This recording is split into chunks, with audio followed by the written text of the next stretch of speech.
warahmatullahi wabarakatuh. Sebelumnya perkenalkan, nama saya Dwiga Irfadila. Saya dari kelas PGSD 1, NIM 222-15-20008. Dengan dosen DPL saya yaitu Ibu Madirati.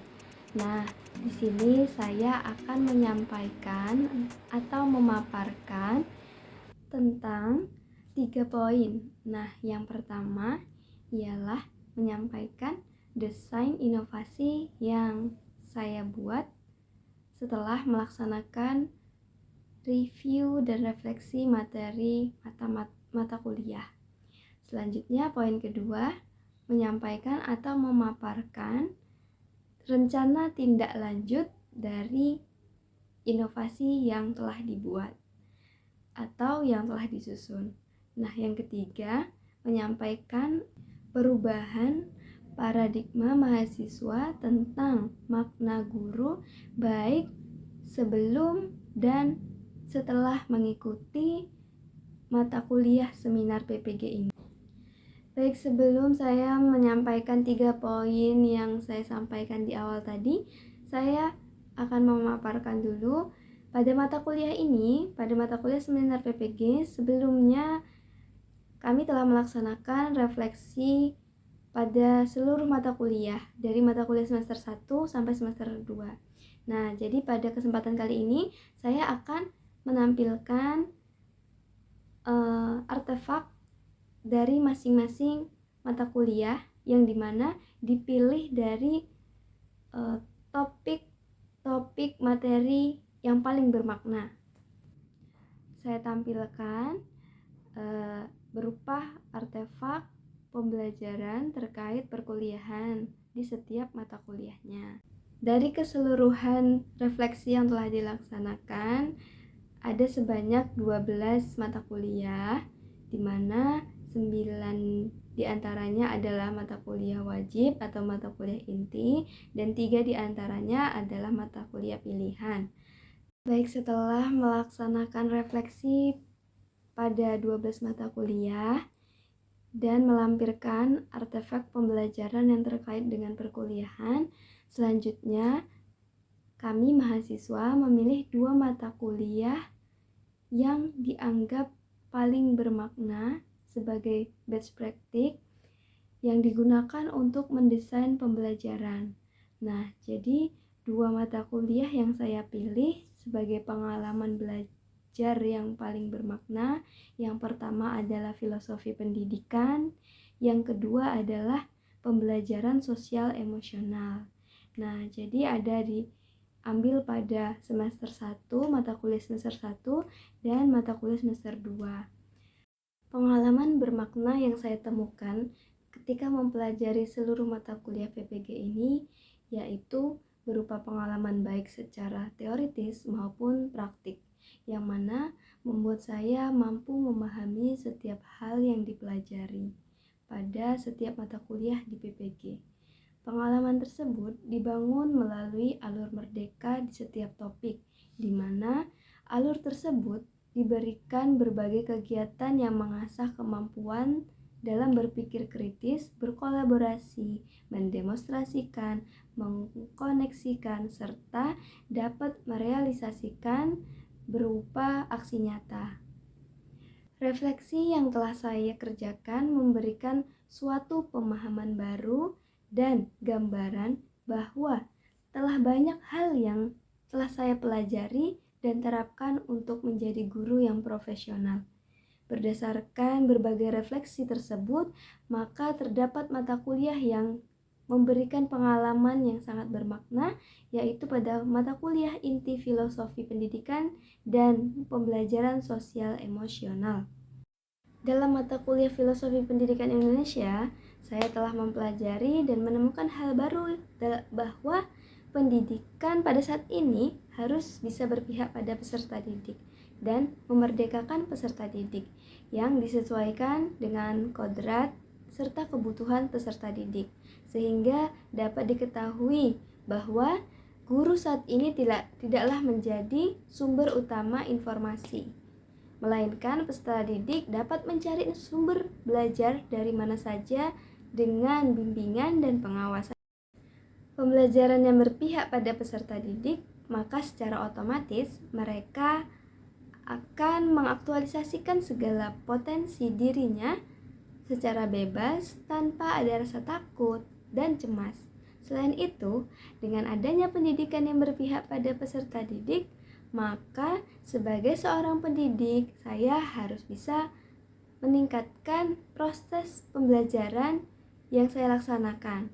Bisa dimulai dari strategi, metode, hingga media pembelajaran yang lebih kreatif dan inovatif dengan memperhatikan kebutuhan belajar peserta didik yang sesuai dengan minat dan bakat mereka agar lebih memerdekakan peserta didik seperti yang telah diajarkan oleh Ki Hajar Dewantara, yaitu dengan menuntun segala kodrat yang ada pada anak-anak agar mereka dapat mencapai keselamatan dan kebahagiaan yang setinggi-tingginya.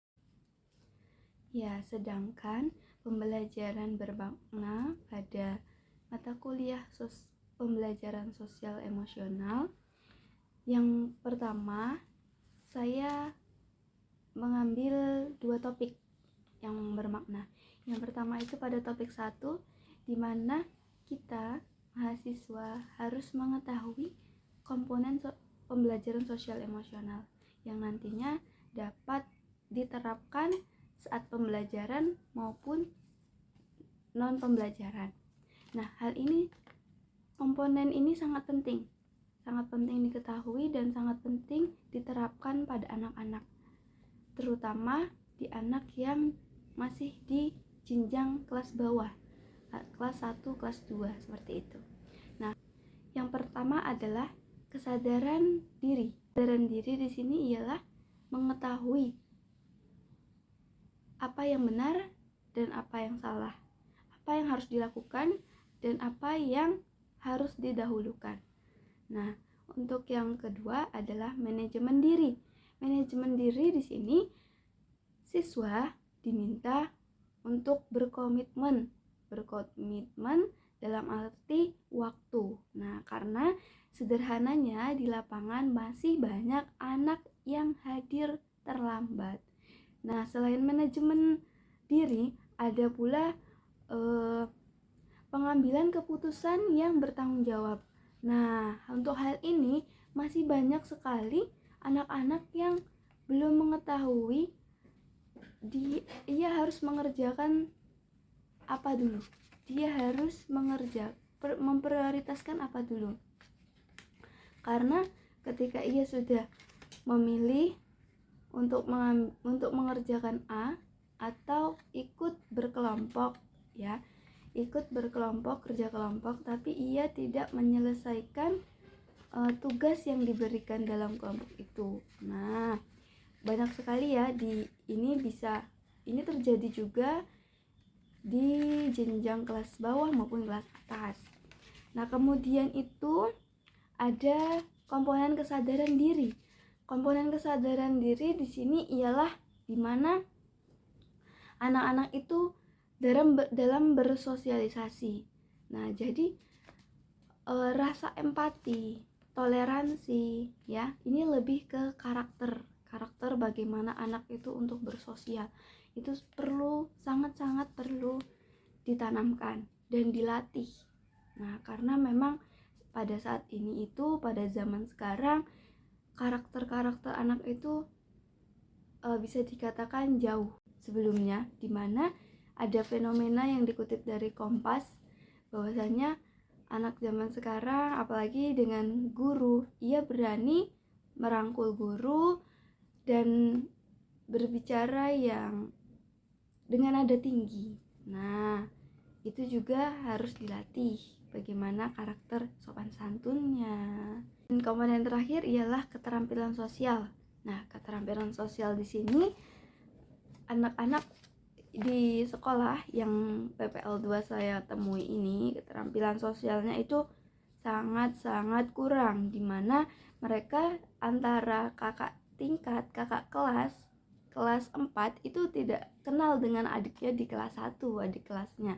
Bahkan yang sesama kelas 4 atau satu jenjang yang sama, mereka juga tidak tegur sapa. Karena apa? Mereka satu, tidak kenal, kedua, tidak ingin menyapa, tidak ada motivasi berteman dengan beda kelas. Nah, jadi di sini memang sangat kurang dan sangat minim keterampilan sosial anak-anak di SD tersebut. SD tempat kami PPL 2. Untuk itu, pada materi pembelajaran topik 1 mengenai keterampilan sosial emosional ini sangat perlu kami tanamkan, kami latih pada anak-anak di SD JT1, baik itu saat pembelajaran maupun non pembelajaran. Nah, yang sudah diterapkan sebelumnya saat PPL, saat pembelajaran itu kita ada melaksanakan role playing. Yang berikutnya, pembelajaran bermakna pada pembelajaran sosial emosional, yaitu pada topik 5, materi tentang school well-being, di mana school well-being merupakan suatu istilah yang digunakan untuk menyatakan kesejahteraan dan kebahagiaan dalam ruang lingkup sekolah. Pada topik ini, saya belajar mengenai pentingnya memperhatikan kesejahteraan mental seluruh ruang lingkup lingkungan sekolah, mulai dari kesehatan mental pendidik yang pada akhirnya akan membentuk peserta didik dan mempengaruhi lingkungan sekolah yang sejahtera. Terdapat 4 dimensi mengenai school well-being, yaitu yang pertama, kondisi dan situasi sekolah. Yang kedua, mengarah pada hubungan sosial. Yang ketiga adalah pemenuhan diri, dan yang keempat adalah kesehatan peserta didik dan guru secara umum. Melalui pembahasan pada topik 5, saya menjadi lebih paham bahwa menjadi guru harus memiliki kesejahteraan mental yang baik.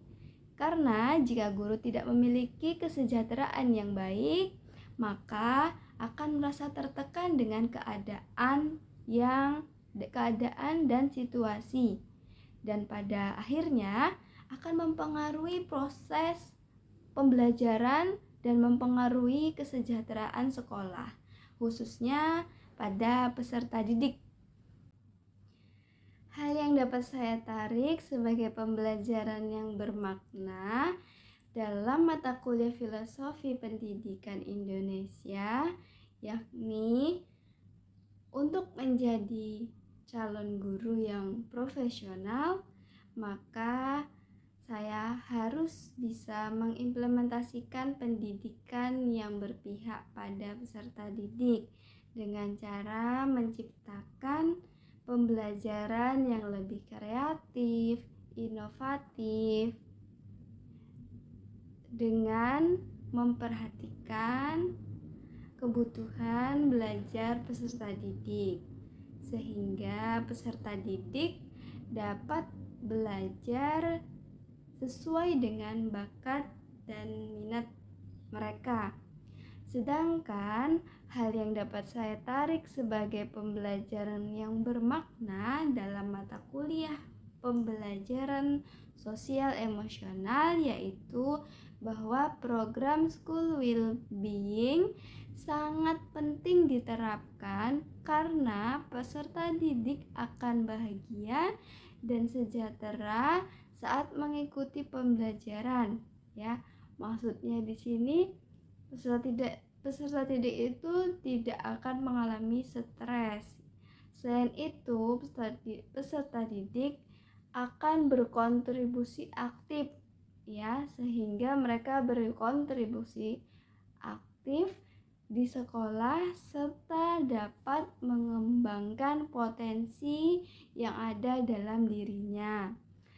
Hal berbeda yang dapat saya lakukan yaitu berdasarkan mata kuliah yang saya refleksi, yang saya pilih yaitu Filosofi Pendidikan dan Pembelajaran Sosial Emosional, maka saya akan membuat desain invensi atau inovasi pembelajaran yang akan saya kembangkan berdasarkan materi yang telah saya pelajari, yaitu saya akan menerapkan pembelajaran yang berpihak pada peserta didik yang sesuai dengan minat dan bakatnya, dan menerapkan teknik pembelajaran sosial emosional saat melaksanakan pembelajaran di kelas melalui beberapa inovasi. Yang pertama, inovasi yang akan saya buat dengan inovasi yang pertama yaitu mengadakan sesi saling sharing atau berbagi perasaan. Ini dapat dilakukan saat akhir pembelajaran ataupun setelah di tengah-tengah pembelajaran. Nah, kemudian untuk yang kedua, inovasinya membuat buku. Buku ini dilatar belakangi dari masalah yang ada di sekolah, khususnya jenjang kelas 1, yaitu masa peralihan. Masa peralihan ini dimanfaatkan untuk mengenal lingkungan yang baru. Oleh sebab itu, ada kaitannya dengan materi dari sosial emosional tentang school well-being. Nah, kemudian selain itu juga terkait dengan bagaimana mengelola kemampuan emosional peserta didik di kelas 1. Karena pada dasarnya kemampuan sosial emosional peserta didik di kelas 1 belum maksimal, mulai dari kemandirian, kesadaran diri, keterampilan sosial, maupun tanggung jawab akan hal yang sudah dipilih. Selanjutnya untuk inovasi yang ketiga yaitu melaksanakan pembelajaran P5. Nah, di sini kaitannya untuk melihat minat dan bakat peserta didik. Kaitannya dengan filosofi pendidikan memerdekakan peserta didik, sehingga nantinya guru dapat memfasilitasi pembelajaran yang sesuai dengan minat, karakteristik, dan maupun gaya belajar peserta didik. Selanjutnya yang keempat adalah membuat artikel. Artikel ini didasari pada materi filosofi yaitu Merdeka Belajar. Bagaimana apa yang mendasari Merdeka Belajar, sehingga dibuatlah artikel dengan judul Filosofi Ki Hajar Dewantara sebagai dasar Merdeka Belajar. Setelah melakukan kegiatan refleksi seluruh mata kuliah, kemudian memilih 2 mata kuliah yang dianggap paling bermakna pengalaman belajarnya, kemudian merefleksi atau mereview pembelajaran paling bermakna dan dapat membuat desain inovasi, yang kemudian dari desain inovasi dilakukan rencana tindak lanjut. Nah, pada rencana tindak lanjut ini saya akan melaksanakan dan melakukan inovasi-inovasi yang telah saya susun pada desain inovasi. Selain itu, sebagai pendidik, guru tidak hanya berperan sebagai pengajar yang menuntut peserta didiknya untuk menguasai seperangkat pengetahuan atau menguasai skill tertentu. Seorang guru harus bertugas sebagai motivator dan fasilitator bagi peserta didiknya. Guru harus mampu memainkan perannya dan fungsinya dalam menjalankan tugas keguruannya, menuntun peserta didik untuk mencapai kompetensi yang diinginkan secara kodrat sesuai dengan prinsip pendidikan menurut Ki Hajar Dewantara. Berikut ini saya paparkan mengenai inovasi yang saya unggulkan pada luaran seminar ini, yaitu sebuah buku yang dimana isinya ada 5 bab. Buku ini ditulis oleh 3 orang, yaitu teman-teman dari tim PPL 2, di mana idenya adalah fenomena yang terjadi di lapangan. Diharapkan dengan adanya buku ini dapat dimanfaatkan bagi guru maupun orang tua untuk mengenalkan pada anaknya mengenai lingkungan yang baru, bagaimana menjaga kesehatan atau kesejahteraan mental anak didik maupun guru di sekolah. Selain itu, juga dapat menciptakan atau menanamkan karakter-karakter yang baik itu sopan santun kepada guru maupun pada kakak kelasnya. Kemudian dapat membantu peserta didik untuk melatih pembelajaran emosional, sosial emosionalnya. Sebab terdapat petunjuk bagaimana untuk memanajemen diri, bagaimana untuk melakukan tanggung jawab yang baik. Baik, setelah poin pertama yang sudah saya sampaikan mengenai refleksi pengalaman belajar yang bermakna, kemudian kedua desain inovasi, dan yang terakhir saya akan memaparkan mengenai perubahan paradigma mahasiswa tentang makna guru.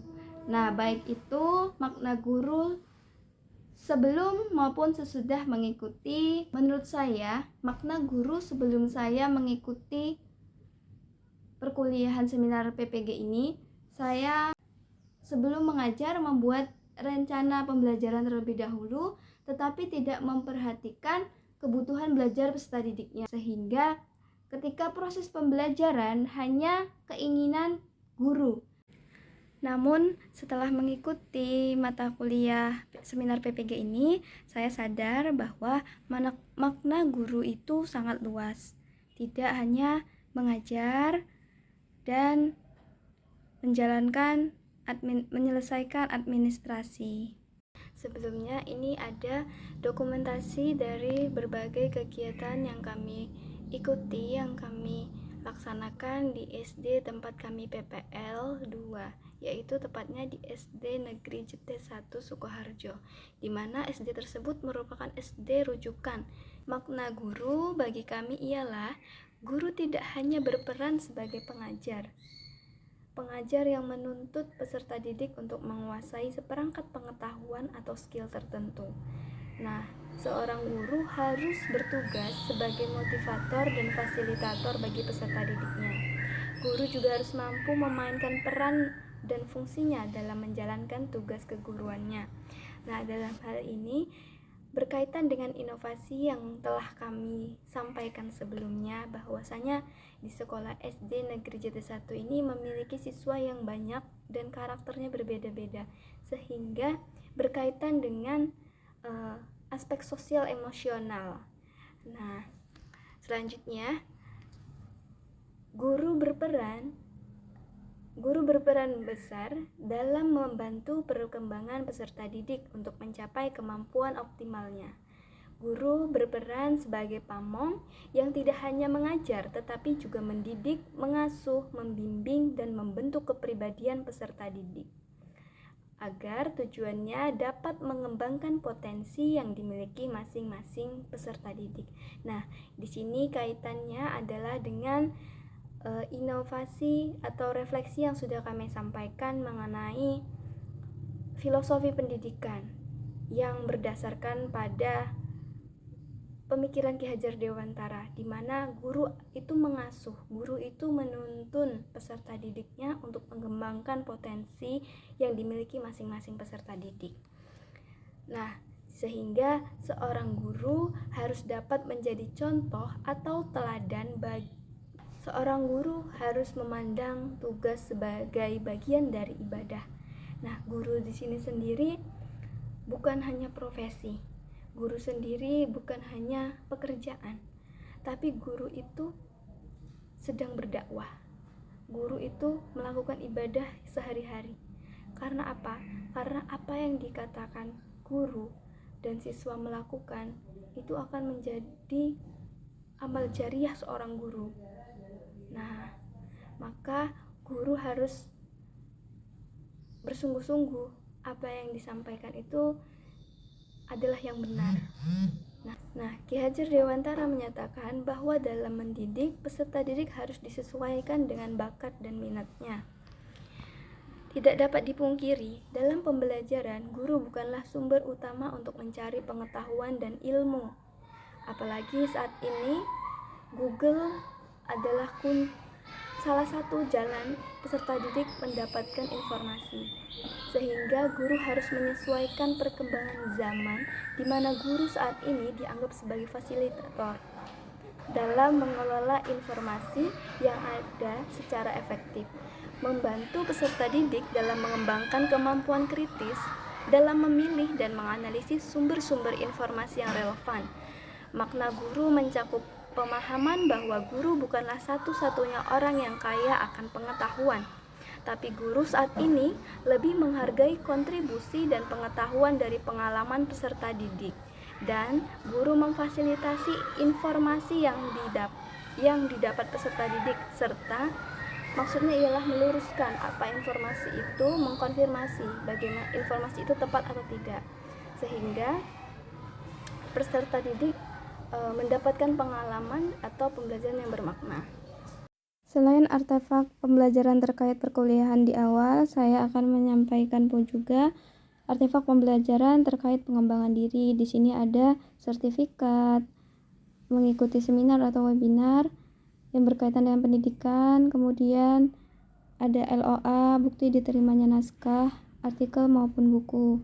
Ada juga artefak pembelajaran terkait praktik lapangan berupa dokumentasi modul ajar, laporan observasi lingkungan sekolah, observasi praktik mengajar, dokumentasi mengajar, dokumentasi pelaksanaan P5, serta dokumentasi pendampingan non-mengajar.